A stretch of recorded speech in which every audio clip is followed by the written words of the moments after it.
Well, World War II is over. You're no longer working in the plant. What happens after that, Sylvia? Well, I met my husband just previous to going to work at Ford's, and we corresponded.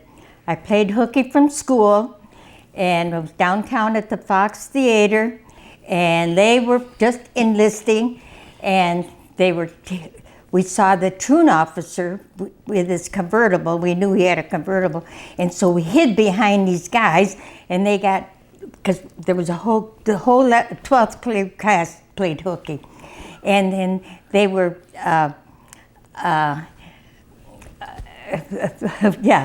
then the guys were kind of thrilled the fact that we were hiding behind them. When we went in the theater, we went to the Fox Theater, then they sat behind us and they pulled our hair and they teased us. Then we went to eat after that and they followed us. Well, then they told us that they were going in the service. So we gave them our address. And a couple of them kept writing to us back and forth. Well, my husband continued writing the most of all, and he was from Hamilton.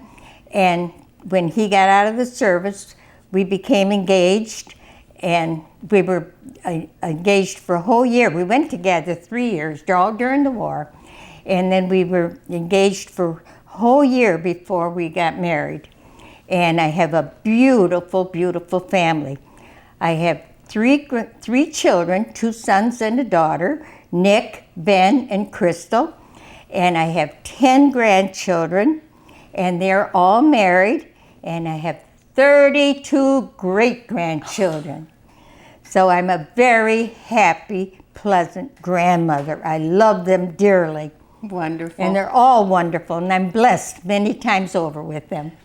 Did you and your husband stay on the east side of the state? No. When we first got married, we stayed in Hamilton with my in-laws for a whole year, which was really nice because then I got to know him and his family more, and it was very, very nice. And then we built a garage house during that time of the lumber was scarce, and we could build garage houses. So my husband and his father built a garage house. And I got to tell you this, when my husband used to work at Bond Aluminum, then he would, there was a company in Hamilton called Brink's, the lumber yard, and lumber was scarce. So he would tell me, he said, when you come to Holland, I would come to Holland with my father-in-law, he said, stop at Brink's and tell them to bring this amount of lumber or bring that amount of lumber to where we were building our house in Holland. Mm-hmm. So one time he said to me, stop at Brink's and tell them to pick up the 2 horses in the garage and bring them the 2 horses to the... Well, I knew they dug the basement of our garage house with a horse. So I was stopped and I told Brink to bring 2 horses to the house. Sure enough, Brink brought the lumber and all that, and he put it there. And I was at the house, working there, at the house that we were building. And I looked, no horses. And I run after Brink, and I said, you didn't bring the horses, you didn't bring the horses. He said, they're on the side of the house. I looked on the side of the house, no horses. My husband came there for lunch, because he worked about a few blocks away. And I said, honey, guess what? Brink brought the horses and they disappeared. He said, they did? He said, yeah. I said, he said they were on the side of the house, but they're gone. He went on the side of the house. Sure enough, there was 2 horses, these wooden horses that you use for lumber. I'll have you know, when my husband passed away, 2 men came up to me and says, I'll never forget that. Your husband told everybody about that. I was from Detroit. I had no idea what a wooden horse looked like. Yeah, I thought that was really good. Yes, and they remembered that. That's a story of your life, right? Yeah. So just for my curiosity, what is a garage house? It's an apartment above? A garage house was a temporary living quarters, and you built this garage house and you lived in it until lumber was available, and then you built a big house, and then you could make that into a garage. Mm-hmm. It was a very small and very, very small place, yeah. So by what or at what time did you get the house? Did you ever Well, build? we were married a year, so maybe 2 years after I was married, the garage house was built. It was complete. Yeah, and then did you build another house in that area? No, No. no. Yes. If you want the truth, we moved a great big house there. Oh, I A see. gas station wanted to build a gas station in a certain spot, and that house was for sale. And my husband bought it for $1,000, and it cost $1,000 to have it moved.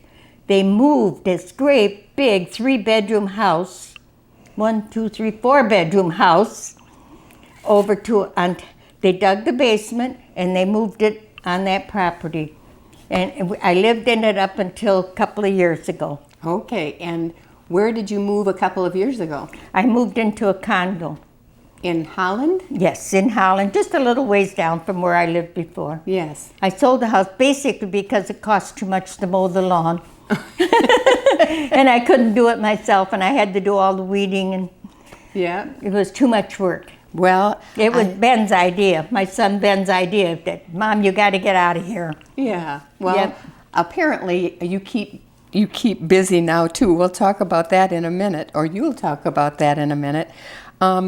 But I understand that while you were working, you did not know you were a Rosie the Riveter. No, I didn't know I was Rosie the River. I was just working at Ford's, yeah. So Yeah. when did you find that out and how? While I was in Holland, all during the years that I've been in Holland, we have what's called Evergreen Commons. That's a senior citizen clubhouse, and I worked there. And this man, his wife and I worked together, and he said, "Where are you from?" And I told him, and I told him that I worked at Ford's, you know. And he said, "Oh," he said, "you worked at Ford's during the war?" And I said, "Yeah." Well, maybe 2 or 3 years later, he came to me and he brought me a Detroit newspaper, 2016.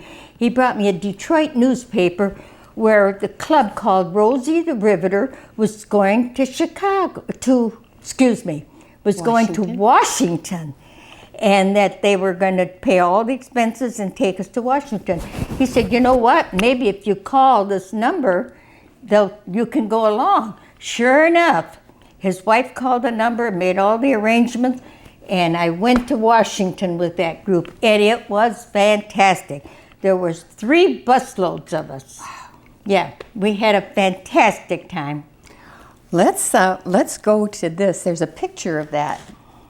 We can share that with people. Here it is. There's a picture of all the women that went to Washington, and we were right in front of the White House, and Obama happened to be in Cuba when we were there. Oh. So we didn't get to see him. I'm right there in the middle. All right. And since then, what have you done as a Rosie the Riveter?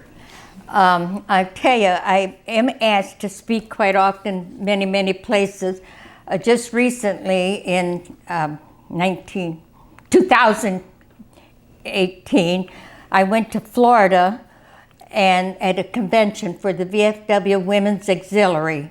I'm a lifetime member for the VFW, and I spoke there, and they paid all expenses going down there and coming back, also for my chaperone, because I didn't want to get lost in airports and things. And I've spoken at the VFW, DAV, every place anybody asked me, including you. Yes, and thank you for Even that. at Kalamazoo Library I spoke. Kalamazoo Public Library, yes. And now you're speaking here. I think it's maybe a good time to just close out, but first tell us all of the other things you do besides being a Rosie the Riveter. Oh, my goodness.